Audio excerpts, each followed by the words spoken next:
Okay, so we're going to talk performance indicators a little bit here in a sales setting. So what data, what metrics are we tracking to measure your success as a sales rep here at S&S Painting and Restoration? So there are two different types of indicators that we're tracking. KPIs, key performance indicators. So we're tracking leading and trailing indicators. So everything above this line here are the leading indicators. Everything below are the trailing indicators. So what we're looking for, so in a prospecting situation, so this could be door knocking, cold calling, whatever have you, calling through previous client lists. So prospecting to lead, so getting a prospect, so somebody who may need work done on their house or on their apartment complex or whatever, to become a qualified lead. What is a qualified lead? So a qualified lead is somebody's name, their phone number, address, email, and then the big one, okay? The need for the service. Very important here. So there's not a very high conversion rate on prospecting. So you're only gonna get leads 1 to 3% of the time. So say you bang on 100 doors, you're only gonna get 1 to 3 qualified leads. Cold calling a list, you're only gonna get 1 to 3 qualified leads per 100 phone calls that you can make. So once you get the lead, right? Once we get a qualified lead, right? The next metric that we track is lead to appointment set. Okay, so that is an actual qualified lead. We're setting an appointment to send you, or if you're a door knocker, you're sending one of our sales reps out to actually write an estimate. Okay, so we're looking for a 50% conversion rate on qualified lead to appointment set. So anything below that means that we have poor lead quality. Above that is, the more the merrier.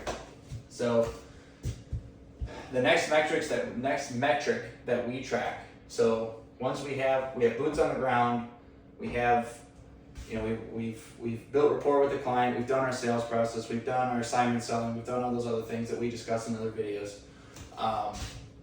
We followed our sales SOP, vehicles parked line of sight in front of the door, we're knocking on the door, we're not ringing the doorbell, we're texting when we're 15 minutes out. All these little things, right, that we can build trust and demonstrate integrity in a very short window of time. So the next step would be appointment to close. So we're looking for a 30% or greater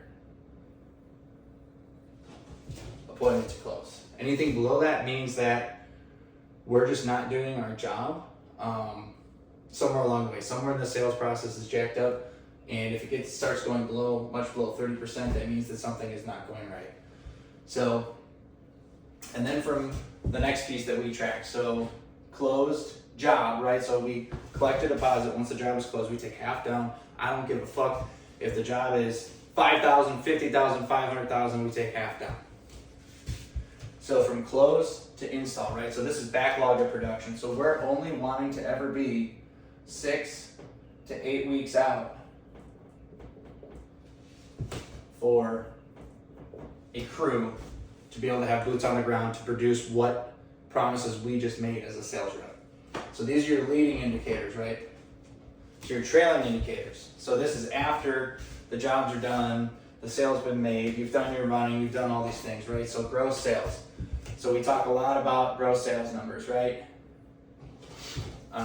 We track those. So we also track revenue per rep. So we like to have no lower than $1 million per rep. If it's much below, 900,000 to $1 million, that means that we're just not getting our job done and closing deals and bringing leads in the door. So the next metric that we track is average ticket. So we know this one, we're 12,300. I just say 12,000. So commission. So commission's paid out per rep. So if you're selling 1.25 million, your commissions on 1.25 million are going to be 100,000. So we're always keeping track of that. And then the big one. This indicates the overall health of what it is that you are selling, what promises you are fulfilling.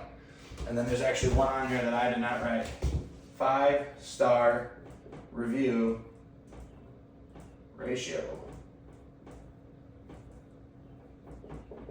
So this one's important.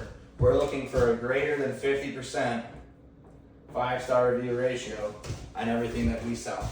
If it goes much below that, that means that somewhere along the way, the client experience is not being fulfilled properly. So what is client experience? Client experience is all the touches, the communication. Are we selling things exactly the way that they're going to be produced? Are we able to fulfill the promises that we're making? So